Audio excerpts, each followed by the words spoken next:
Dacă sunt intervenții, grupul PNL mai are timp, dacă doriți să... Mai dorește cineva de partea grupului PNL să intervină? Domnul Pufu, vă rog. Salut și eu, doamna vicepreședinte, prezența dumneavoastră în România. Eu am să vă vorbesc despre libertatea de exprimare, implicit despre o presă liberă, ceea ce înseamnă o presă liberă de care avem nevoie în toate statele membre. Una independentă economic și care a dovedit în această perioadă, în urma provocărilor pe care le-am simțit cu toții, mă refer la pandemie, dar și în zilele acestea, într-un context geopolitic destul de complicat, toate statele membre, inclusiv România, au nevoie de o presă liberă. Asta înseamnă că trebuie foarte mult sprijinită prin anumite programe de finanțare. Am sesizat, parcurgând toate programele de finanțare din ultimii ani pe care România le-a avut, că nu există o linie specială pentru presă. Presa are specificitatea ei, particularitățile ei, iar în această perioadă are nevoie de acest sprijin. De ce? Pentru că transformările care au loc spre noua tehnologie sunt destul de costisitoare. Noi avem nevoie să pregătim, și mă refer aici la presa de mainstream, cei care furnizează content de news. Nu mă refer la toată presa. Noi trebuie să definim exact și ce înseamnă presa care asigură informarea și să o definim: publicistică, reportaj, documentare și cea care furnizează știri și content de news. De aceea, sugestia mea este că e nevoie de programe special alocate de la Bruxelles, care să asigure și o anumită independență și anumite traininguri de care are nevoie presa la ora actuală, dar și trecerea aceasta spre noua tehnologie. Când spun presă, spun în totalitatea ei. Spun, de exemplu, despre presa națională, presa regională și presa locală, pentru că sunt foarte importante și ultimele două componente, presa locală și presa regională. În tot acest context și în ultimii ani, presa cred că a dovedit că este într-adevăr a patra putere în stat și trebuie să rămână așa, pentru că noi fake news-ul nu-l putem combate decât printr-o presă de calitate. Iar de această calitate avem nevoie, mai ales în această perioadă și în provocările care vor urma. Vă mulțumesc frumos.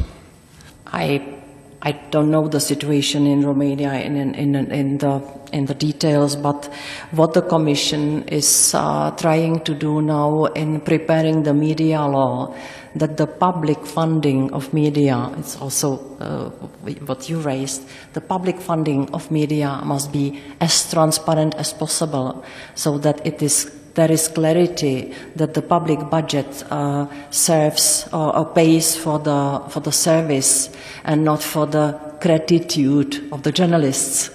If you agree if you understand what I mean, we need to see transparent financing and also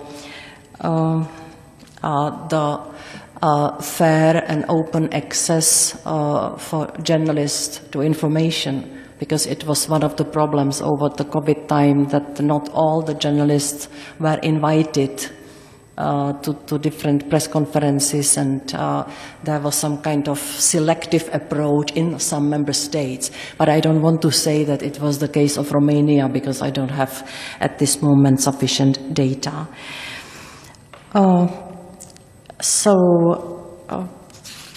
What Mr. Pufu said about the funding of media, well, this is an incredibly serious issue everywhere in Europe, because we see that the business model which enabled 70 or 80% of advertisers' money to shift to Google or to Facebook or to other other online big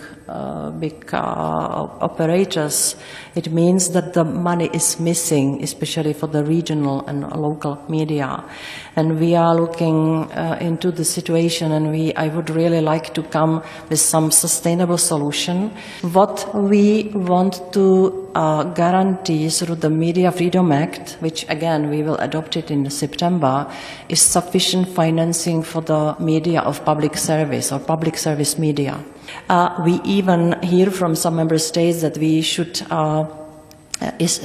strengthen the protection of the content guaranteed, and I don't know if we will go this way, but public media will have a stronger protection thanks to the Media Freedom Act.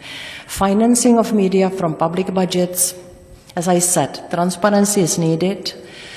We are also very careful as the Commission not to finance the media in some selective way, so this is always based on some projects which enable us to fund the media, and in my view we should rather seek for some system how to bring the money back from the online sphere than to pay the media from the public budget.